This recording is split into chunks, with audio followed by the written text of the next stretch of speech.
Thanks for watching BVR TV news. Telangana రాష్ట్ర వ్యాప్తంగా ఇప్పుడు డీలిమిటేషన్ కావచ్చు, లేకుంటే మహిళా బిల్ రిజర్వేషన్ కావచ్చు, ఈ 33% రిజర్వేషన్ పైన పెద్ద ఎత్తున చర్చలు అయితే చాలా ముమ్మరంగా సాగుతూ ఉంది. పార్టీల వారీగా అందరు సహకరిస్తున్నారు. కాకపోతే దీని వెనుకాల ఇంకొక నిగూఢమైనటువంటి చర్చ అయితే జరుగుతూ ఉంది. అదేంటిదో ఇప్పుడు తెలుసుకునే ప్రయత్నం చేద్దాం. ఈరోజు మనం హనంకొండ జిల్లాకి రావడం జరిగింది. మనతోనే Bharatiya Janata Party senior most leader, అలాగే పరకాల నియోజకవర్గానికి కంటెస్టెడ్ ఎమ్మెల్యే క్యాండిడేట్గా ఉన్నటువంటి డాక్టర్ పెసరు విజయచంద్ర రెడ్డి గారు మాత్రం కొంచెం ఇన్ఫర్మేషన్ ఉంది. నమస్తే, బాగున్నారు?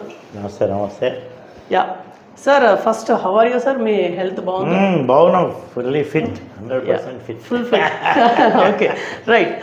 డీలిమిటేషన్, నిజానికి డీలిమిటేషన్ అనే పదం రాగానే చాలామందికి ఓకే. కాకపోతే తెలంగాణ గవర్నమెంట్ ఇప్పుడు కొంచెం వెనకడుగు వేస్తుంది. దీనికి ఏం చెప్తారు? ఇప్పుడు ప్రతిపక్ష పార్టీ కేంద్రంలో కాంగ్రెస్, మోడీ గారు ఏది చేసినా విమర్శించాలి. విమర్శించడానికి డైరెక్ట్గా విమర్శించకుండా ఇట్లాంటి రేవంత్ రెడ్డి గారు ఇంకోళ్ళనో తీసుకొని ఒక గోబెల్స్ లాగా అబద్ధాన్ని నిజమని అనిపించేటట్టు అబద్ధపు ప్రచారం చేస్తున్నారు. అంటే రేవంత్ రెడ్డి గారు చెప్పిన పదాల్లో ఏదో ఉండొచ్చు కదా అని ఒక చర్చ కూడా జరుగుతూ ఉంది. ఆయన పనే కదా రేవంత్ రెడ్డి చేసేది ఏమున్నది? కాంక్రీట్గా అన్ని అబద్ధాల మీదనే అధికారానికి వచ్చిండు, అబద్ధాల మీదనే పాలన నడిపిస్తున్నాడు, అబద్ధాల మీదనే భవిష్యత్తు కూడా అనుకుంటున్నాడు. ఆయన తల కింద పెట్టి తపస్సు చేసినా కూడా ఈ బిల్లులు ఆగాయి. ఎస్, మేము కమిటెడ్, ప్రజలకు హామీ ఇచ్చినాము, ప్రజలు మమ్మలను నమ్ముతున్నారు.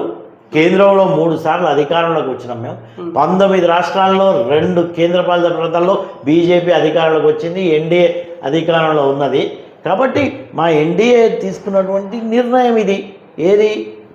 డీలిమిటేషన్, నియోజకవర్గాల్లో పెంపు, మహిళా రిజర్వేషన్, వీటిలలో ఎక్కడ కూడా ఆగేది ఉండదు. ఎవ్వరికి కూడా అన్యాయం జరగదు. అన్ని కోణాలు తీసుకొని ఈరోజు అంబేద్కర్ గారి జయంతి, 135వ జయంతి. అంబేద్కర్ గారు కూడా ఉమెన్ ఎంపవర్మెంట్ దిశగా చెప్పినటువంటి వ్యక్తి. అంబేద్కరిజంను తూచా తప్పకుండా పాటించే యొక్క పార్టీ భారతీయ జనతా పార్టీ.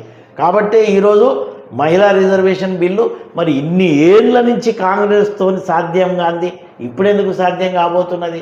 అది కండ్ల మంటతోని అన్ని దానికి ఏదో పూసి మేము స్వాగతిస్తున్నాం అని ఒక దిక్కు అని, ఇంకో దిక్కు దీనికి లింక్ పెట్టగానే అన్నీ చెడ్డ మాట మాట్లాడాల్సి వస్తుంది. కానీ అన్నీ ఎట్లాంటి మాటలు మాట్లాడుతుండు. మహిళా రిజర్వేషన్ బిల్ వల్ల మహిళల్లో చైతన్యం వస్తుంది. ఆఫ్టర్ ఈ రిజర్వేషన్ ఖచ్చితంగా మహిళల్లో చైతన్యం వస్తుందా అంటే దీని మీద ఒక చర్చ నడుస్తూ ఉంది. గెలిచేది మహిళ ఎమ్మెల్యేగా, నడిపించేది వారి యొక్క భర్త అన్నట్టుగా ఒక చర్చ నడుస్తూ ఉందండి. స్టార్టింగ్లో ఏదైనా కూడా ఇనిషియల్గా ఒక స్టెప్ వేసేటప్పుడు అర్థమైంది కదా, ఒక స్టెప్ వేసేటప్పుడు ఎక్కడో ఒక దగ్గర స్టార్ట్ చేయాలి. భవిష్యత్తు వెళ్తున్నా కొద్దీ చైతన్యవంతం అయిపోయిన తర్వాత మహిళలు వాళ్ళే ముందు వరుసలో ఉంటారు. పంచాయతీరాజ్ బిల్లు పెట్టినప్పుడు రాజు మరి అప్పుడు అక్కడ కనపడతలేదా సర్పంచ్ భార్యలు బీజేపీ వాళ్ళ చెప్పు మరి అందుకని అని నువ్వు చేయవు. ఎస్సీ ఎస్టీ యాక్ట్ వచ్చింది ఫస్ట్లో స్టార్టింగ్లో. ఇక నువ్వు ఇది మిస్యూజ్ అవుతుందని నువ్వు యాక్టే తీసుకురాకుంటావా? నిజంగా ఎవరైతే అవమానాలకు గురిపోయినారో వాళ్ళకు రక్షణ కల్పాలి కదా అనే ఉద్దేశంతో వస్తుంది. తర్వాత పోతున్న కొద్దీ స్ట్రీమ్ లైన్ అవుతుంది ఏదైనా. నువ్వు స్టార్టింగ్లో మీరు అనుకున్నటువంటి సందేహాలు ఎవరు ఉన్నా కూడా యాక్ట్ వచ్చిన తర్వాత ఇంప్లిమెంటేషన్ స్థితిలో మనం దాన్ని ఎట్లెట్లా ముందుకు వెళ్ళాలనేది చూసుకోవాలి. బట్ ఓవరాల్ మహిళల అభ్యున్నతి కోసం తీసుకొస్తున్నటువంటి బిల్లు ఇది. భారతీయ జనతా పార్టీ చాలా మేధోమథనం చేసింది, రాజ్యాంగం నిపుణులను సంప్రదించింది. పాత రాజ్యాంగ నిపుణులు మొదట్లో అంబేద్కర్ గారు డ్రాఫ్ట్ కమిటీ చైర్మన్ ఉన్నప్పుడు అప్పటి నుంచి రాజ్యాంగంలో ఏమేమి ఉన్నాయో అవన్నిటినీ అవలోకనం చేసిన తర్వాత మేధోమథనం, థింక్ ట్యాంక్ అంటారు, ఇదంతా చర్నింగ్ అయిన తర్వాత కదా బిల్లు వస్తున్నది. యా, తెలంగాణ రాష్ట్రంలో ఇంచుమించుగా 60 మంది మహిళలు చట్టసభలో ఎమ్మెల్యేగా ఉండబోతున్నారు. నిజంగా ఇది గొప్ప విషయం, నిజానికి ఇది గొప్ప విషయం. 60 మంది అంటే ఒక్కసారి ఇమాజిన్ చేసుకుంటే చాలా అద్భుతంగా ఉంది. యా, దీని మీద ఓవరాల్గా మీ స్పందన? ఎందుకంటే మహిళలు 60 మంది అంటే ఇట్స్ ఎ గ్రేట్.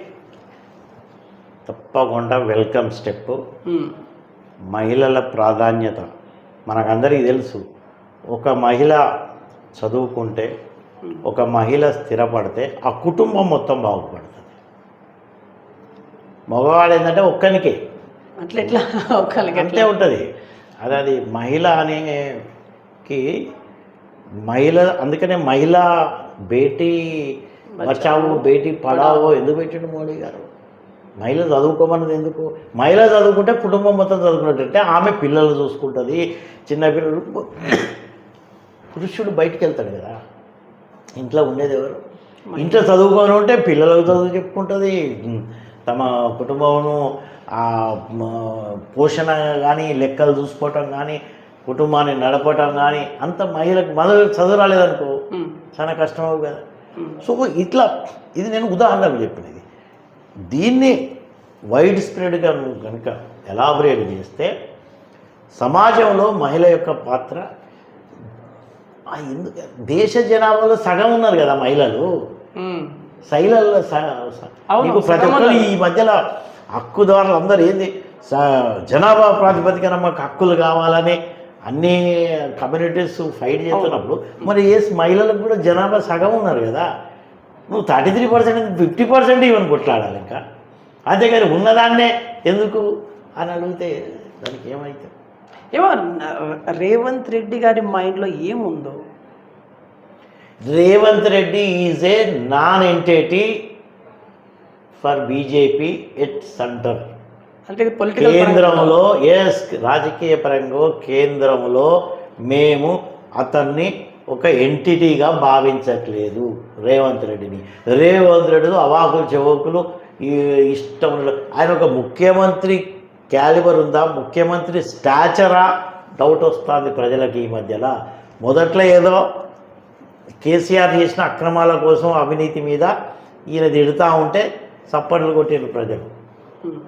ఈయన అధికారంలోకి వచ్చినాక కూడా అట్లనే మాట్లాడుతా అంటే ఇక నువ్వు ప్రతిపక్ష నాయకునివా, నువ్వు అధికార పార్టీ నాయకునివా తెలియకుండా ఉన్నది.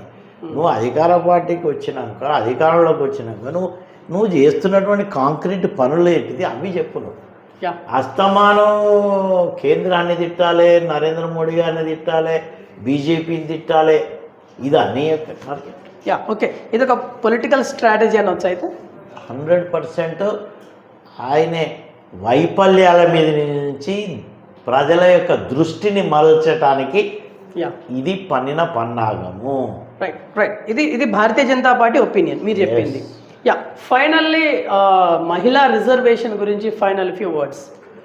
మహిళా రిజర్వేషన్ బిల్లును తీసుకొస్తున్నటువంటి సాహసోపేతమైన విప్లవాత్మకమైనటువంటి నిర్ణయాన్ని ప్రజలందరూ స్వాగతిస్తున్నారు. ఈరోజు ప్రజల మనిషిగా చెప్తున్నా నేను ఒక డాక్టర్గా, వైద్యునిగా చాలామందిని ఈ బిల్లు గురించి అడిగితే మహిళలు చాలామంది, సార్ ఎన్నో ఏళ్ళ నుంచి ఎదురు చూస్తున్నాం సార్, కాంగ్రెస్ ఇందిరాగాంధీ అప్పటి నుంచి సోనియా గాంధీ నుంచి అగదిస్తామని దాన్ని మూలకు పడబెట్టిరు సారు. అంతే, దాన్ని పైకి తీసుకొచ్చి ఈరోజు నరేంద్ర మోడీ గారు సాకారం చేయబోతున్నందుకు మేమందరం వెయిట్ చేస్తున్నాం సార్. 16 నాడు ఏదైతే బిల్లు ప్రవేశపెట్టబోతున్నారో దానికోసం మేమందరం వేణుల్లా కళ్ళకు కాయలు గట్టినట్టు ఎదురు చూస్తున్నాం సార్. తప్పకుండా మా అందరి ఆశీర్వాదం, మా బెస్ట్ విషెస్, మా గ్రీటింగ్స్ అన్నీ నరేంద్ర మోడీ గారికి, కేంద్ర ప్రభుత్వం ఎన్డీఏకి, భారతీయ జనతా పార్టీకి ఉంటాయని ప్రజలు తెలియజేస్తున్నారు. రైట్. సో ఇది ఇవాళ ఇన్ఫర్మేషన్. చూసుకోండి BBR TV న్యూస్. అంటే దెన్ బాయ్, టేక్ కేర్.